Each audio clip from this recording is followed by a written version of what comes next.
جب تک آپ سسٹم کو ڈیپ ڈگ نہیں کرتے اس وقت تک آپ کو یہ ایشو سمجھ نہیں آ سکتا. یہ مسئلہ کوئی ایک جنگ کا نہیں ہے, ایک پورے سسٹم کا ہے, پولیٹیکل سسٹم آف اسلام کو ڈیمیج کرنے کا ہے.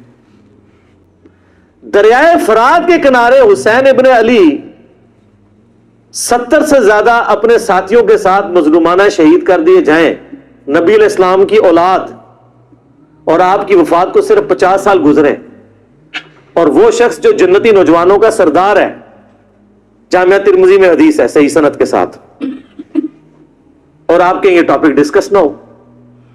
ڈسکس تو ہونا ہے. اب آپ دیکھیں جو وقت گزرتا جا رہا ہے یہ زیادہ ڈسکس ہو رہا ہے, اس پہ آپ مٹی نہیں ڈال سکتے. ہم ہیں اولو العلم قائما بالقسط, یہ ہماری مجبوری ہے, کیونکہ میں نے پبلکلی دعوت دینی ہوتی ہے. میری مجبوری ہے کہ مجھے 2 نمبری کو 2 نمبری, 1 نمبری کو 1 نمبری ماننا پڑے گا. یہ تو آپ لوگ ہیں نا کہ آپ کے مولویوں نے اپنی پبلک میں بیٹھ کے تقریر کرنی ہوتی ہے. ہماری تقریر تو جاتی ہے پوری دنیا کے اندر, تو لوگ جناب پورے مؤدب اچھا لگا کے نا بیٹھے ہوتے ہیں کہ کہاں انجینئر صاحب غلطی کریں تو ان کو پکڑیں. اب میں کیسے 2 نمبری کر دوں کہ جی حضرت معاویہ رضی اللہ تعالیٰ عنہ اگر ممبروں پر سب و شتم کروائیں تو جائز حضرت علی پہ, اور رافضی کروائیں تو حرام. میں تو یہ نہیں کر سکتا, میں کیا کروں؟ میرے سامنے تو بخاری مسلم کی حدیث ہے کہ میری بیٹی فاطمہ بھی چوری کرے گی, اس کے بھی ہاتھ کٹیں گے. تو رافضیت کے خلاف اہل سنت کا مقدمہ اہل سنت اسی وقت ون کر سکتے ہیں جب آل امیہ کو کٹہرے میں لا کے کھڑا کریں گے. ادروائز آپ کا سودا کوئی نہیں بکنا, نہ آپ کی ویڈیوز کی وجہ سے کسی رافضی نے حق کا راستہ اختیار کرنا ہے. وہ آپ لوگوں پہ ہنستے ہیں, یقین کریں, وہ کہتے ہیں بیچاروں کو پتہ ہی کچھ نہیں ہے. حقیقت بات ہے, میرے سے پہلے تو سنیوں غدیر خم کا نہیں پتا تھا. مجھے بتائیں, میں نے چیلنج کیا ہے کہ مجھ سے پہلے جتنے انٹرنیشنل سپیکرز ہیں تمام مکاتب فکر کے, کبھی کسی نے غدیر خم کی حدیث بیان کی ہے جو مسلم شریف میں ہے؟ اور جو کتب ستہ سے بھی باہر حاکم کی روایت ہے وہ آپ نے بچے بچے کو لٹائی ہوئی ہے, قرآن اور سنت. اور جو مسلم شریف میں 4 حدیثیں تھی قرآن اور اہل بیت, وہ تو اہل حدیثوں نے تحریف کر دی ہے. میں نے 3 کتابیں دکھائی ہیں کہ اہل حدیث نے حدیث میں تحریف کر کے اپنی کتابوں میں قرآن اور سنت لکھ دی ہے قرآن اور اہل بیت کی جگہ. ایکس ڈی کیمرے میں دکھایا. آپ کے تو علماء تحریف کر کے علماء یہود کا کردار ادا کر رہے ہیں. آپ لوگوں نے کہاں غدیر خم بتانی تھی؟ وہ تو میں نے بتائی ہے کہ صحیح مسلم میں 6225 سے لے کے 6228 تک یہ غدیر خم کی حدیث موجود ہے. غدیر خم پہ بھی آپ کلپ دیکھ لیں. میرا جزید بینیفیشری ہے سسٹم کا. ان کو اگر اسلامک ہسٹری ذرا سی بھی پتا ہو, اہل سنت کی ساری تاریخ کی کتابیں اٹھا کے دیکھ لیں آپ.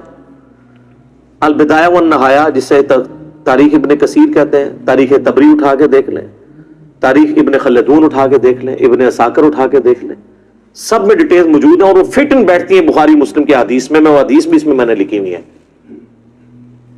کہ کوفے کا گورنر تھا نعمان ابن بشیر, صحابی رسول صلی اللہ علیہ وسلم. جب حضرت حسین علیہ السلام کے بارے میں پتا چلا یزید کو کہ یہ آ رہے ہیں وہاں پہ اور کوفے سے یہ ایک قیام کریں گے اور دعوت حق لانچ کریں گے, سب سے پہلا اس نے ڈیسیژن کیا کہ نعمان ابن بشیر کو کوفے کے گورنری سے ہٹا دیا. یہیں سے اس کی 2 نمبری شروع ہو گئی ہے. ٹھیک ہے, یہ کہتے ہیں پروف دیں. پروف آپ کو پتا ہے کیا ہے؟ اس لیے کہ نعمان ابن بشیر صحابی تھے, ان کو پتا تھا حضرت حسین کے ساتھ تو میں کوئی نیگیٹو نہیں کر سکتا, تو نرم رویہ رکھتے تھے. اور عبید اللہ ابن زیاد کو اس نے بھیجا. عبید اللہ ابن زیاد ایک ظالم آدمی تھا. صحیح بخاری میں انٹرنیشنل نمبر کے مطابق 3748 نمبر حدیث ہے کہ حضرت حسین ابن علی کا سر کاٹ کر عبید اللہ ابن زیاد کے سامنے تشت میں لا کے پیش کیا گیا. استغفر اللہ, اللہ کی لعنت ہو, تمام فرشتوں کی لعنت ہو, تمام لعنت کرنے والوں کی لعنت ہو جن لوگوں نے حسین ابن علی کو اس طریقے سے شہید کیا. یہ صحیح بخاری شریف ہے 3748 انٹرنیشنل نمبر کے مطابق, جس میں امام بخاری نے حسین کے ساتھ علیہ السلام لکھا ہے. اور آپ لوگوں کے پیٹ میں آج تک درد ہو رہی ہے. دارالاسلام والوں نے تحریف کر کے علیہ السلام کاٹ دیا اس میں سے, لیکن سعودیہ کا جو مکتبۃ الشامل ہے اس میں موجود ہے, دارالکتب العلمیہ کا جو بیروت کا چھپا ہوا ہے اس میں موجود ہے, اور اہل حدیث کی جو سب سے بڑی سائٹ ہے حدیث کی کتابوں کی sunna.com اس میں موجود ہے, اسلام 360 میں موجود ہے, اور اس میں بھی عربی میں علیہ السلام ہے, اردو میں مولوی نے رضی اللہ تعالیٰ عنہ کیا ہوا ہے.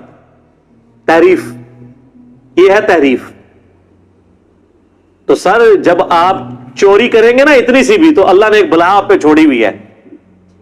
جو مولانا شریف کو بخاری شریف سے باہر نکال کے پھینکتی ہے اور لوگوں کو بتاتی ہے یہ بخاری شریف ہے اور یہ مولانا شریف ہے. حسین ابن علی کا سر کاٹ کے سامنے رکھا گیا, اس نے کچھ کلام کیا تو حضرت انس ابن مالک پاس کھڑے تھے, تڑپ اٹھے, انہوں نے کہا سب سے زیادہ رسول اللہ کے ہم شکل حسین ابن علی تھے. تو یہ ان لوگوں کا, اور یہ تھا گورنر کوفہ جو لگایا اس کام کے لیے گیا تھا. وہ کہتے ہیں یزید کو پتہ نہیں چلا, اس نے خود ڈسین کیا. اچھا جی مان لیا.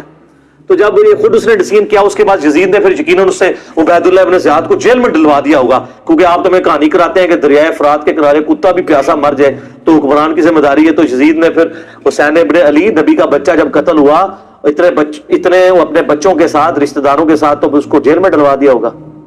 کوئی ضعیف روایت ہی لے آئے. اور اگلے دن میں ایک مولوی کو سن رہا تھا, وہ کہتا ہے آپ کو پتا ہے حسین سے لڑنے کے لیے جو آیا تھا وہ کون تھا؟ عمر ابن سعد ابن ابی وقاص.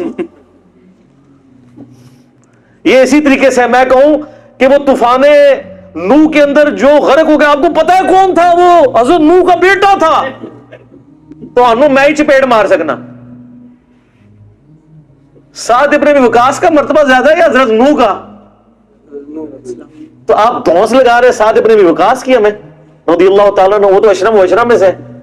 نوح کا بچہ اگر کافر نکلا ہے تو سعد کا بچہ اگر غلط نکلا ہے وہ پھر کہتا ہے وہ نبی کے ماموں ہوتے. او یار کہانیاں کرانی بند کرو. یہ اسی طریقے سے کہ وہ ترک رفع دہن پہ کہتے ہیں ابن مسعود کا مرتبہ آپ کو پتا ہے؟ او ابن مسعود کا مرتبہ پتا ہے؟ ابن مسعود سے پہلے وہ ثابت بھی ہو, پھر اگلی بات مرتبے ہوں گے. ناموں کا روب.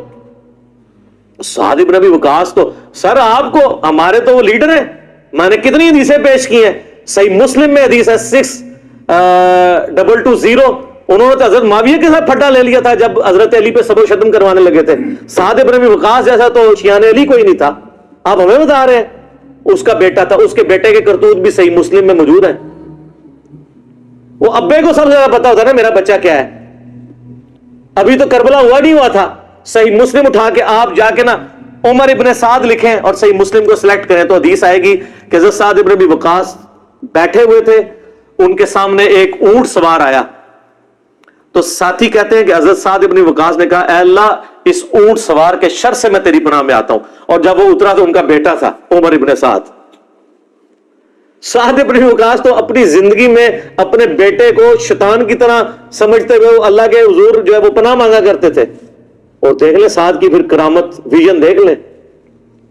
اور وہ آگے کہتے ہیں ابا جی سارے لوگ خلافت میں, آپ بھی کوئی حصہ لے لیں, کوئی گورنر میں بن جائے. شروع تو ہی لالچی سی اور اسی کو رہ کی لالچ دی تھی.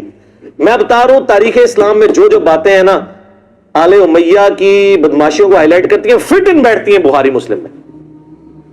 یہ لشکر لے کے آیا تھا حضرت حسین ابن علی کے خلاف لالچ میں, اس کا اثر کیا ہوا بعد میں؟ تو یہ پورا پلان ہوا تھا. اور اگر کہتے ہیں نہیں یہ حادثاتی طور پہ ہو گیا تو بعد میں پھر سزا دینی چاہیے تھی, کوئی سزا نہیں دی ہے.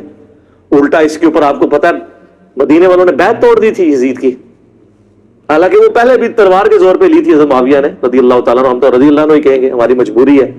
سانو نبی دا منہ ماردا ہے, تو نبی دا منہ نہیں ماردا, تو آج تک یزید کی وکالت کر رہے ہو. لیکن ہم صرف نبی علیہ السلام کو دیکھنے کی وجہ سے احترام کرتے ہوئے رضی اللہ عنہ کہہ دیتے ہیں. یہ فرق ہے علی کے شیعہ میں اور معاویہ کے شیعہ میں. علی کے شیعہ پھر ایسے ہوتے ہیں, شیعہ پولیٹیکل ٹرم میں,